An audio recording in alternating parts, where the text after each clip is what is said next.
1,5 km de caravane, une entrée en fanfare. Le cirque Arlette Grus s'installe à Amiens, 26e étape de la tournée. Seule ville où la troupe jouera dans un cirque traditionnel. D'habitude, c'est sous chapiteau. On arrive de Nancy, il y a à peu près 400 km, il y a 50 semi-remorques.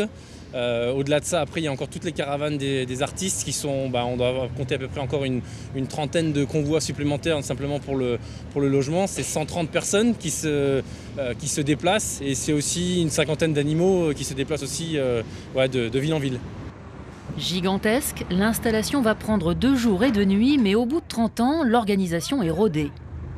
Le spectacle est déjà sur la place du cirque avant d'être sur la piste. Équipe technique, artistes, 130 personnes et chacun son rôle. C'est très fort quand même pour placer les camions au millimètre. Et c'est l'habitude. J'ai 60 années de cirque. Et je suis né dans le cirque, mon père, mon grand-père, on vient des générations de cirque et on a l'habitude de galer sur les places petites. Dans quelques jours, les spectateurs seront bouche bée devant le numéro des acrobates.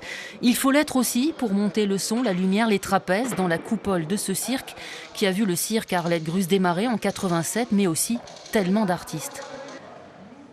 Ça prend les tripes, c'est sûr. C'est magique déjà. En plus, on a cette dimension qui est quand même assez gigantesque. On a du monde au-dessus de notre tête. Et ça change beaucoup par rapport à un chapiteau de cirque traditionnel. 60 animaux font partie du voyage, artistes à part entière chez Arlette Grus. Rituel à l'arrivée, chacun des 9 fauves reçoit sa petite caresse. Geste amical, on ne peut plus naturel pour l'un des plus grands dresseurs d'Europe. Les félins sont nés chez lui. Comment se passe le voyage pour les félins ?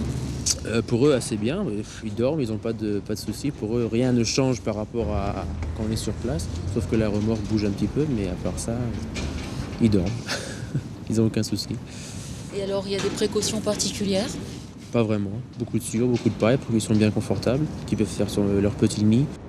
Aussitôt descendus du camion, les éléphants nés en captivité en Italie sont installés dans une tente chauffée. Premier arrivé, premier servi, facile pour eux de boire dans le même verre avec leur paille. Ils boivent environ 100 litres d'eau par jour, chacun. Et c'est 80 kilos de foin chacun par jour. C'est mes petites filles. Des grandes filles quand même. Voilà. Quel âge ont-elles ? La plus vieille, il a 50 ans.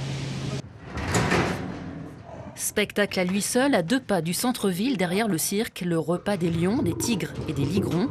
Bientôt l'entrée sur la piste entre le dresseur et ses animaux, félins pour l'autre.